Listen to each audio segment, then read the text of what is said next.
effort in Disney Hall was to make sure that there was a rapport between the audience and the musicians, because if the musicians feel the audience, they play better. With Disney Hall, that was such a signal to the rest of the world, and not just the building, the quality of the music, the symphony, Esa-Pekka, that it was sort of a moment for LA.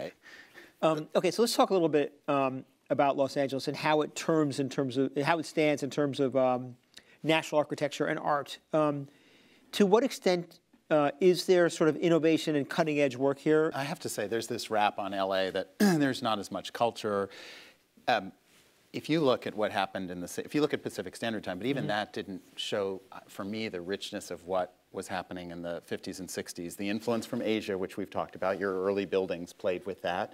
And you feel that in a lot of the art. I mean, you can look at so many artists of the 60s who are thinking that. James Turrell has a funny statement. He says, you know, you want to look at California art history, follow the sushi. But as the restaurants that's kind of up, that's right. Yeah. That this influence was coming in, and I think the institutions have lagged behind. The artists have been ahead. There's been tremendous creative work in Los Angeles, but the institutions haven't sort of risen or become as visible until very recently, until Disney Hall. Is part of that because of East Coast bias or looking down your noseness at Los Angeles, do you think? LA's a young city. Right. I mean, you have to think, we're talking about a century ahead on the East Coast, even Chicago in that sense.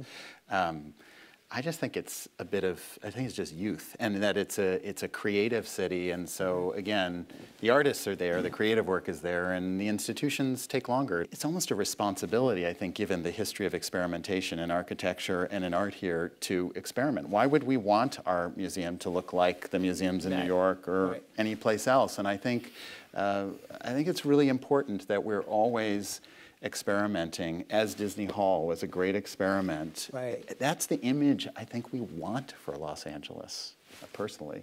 Everybody says, well, LA is not a city of architecture, but it is if you think about domestic architecture, if you think about Schindler and Neutra, and then Frank Gehry's house. Right. Talk a little bit about what because that really was one of your first major sort of... Yeah. And you still live there, right? Yes. Do like tourist buses come up and it's like there's no? I had this image of you like living like. And now they've got a double. David Geffen place. They got a double-deck tourist bus. So they can look right to your bedroom. So I heard this noise and I went to the bedroom window and I was looking at some guy. I found this old house. It's 2-story. It's the only 2-story in that neighborhood. The buildings across the street are apartment buildings, so it's not a fancy residential neighborhood. I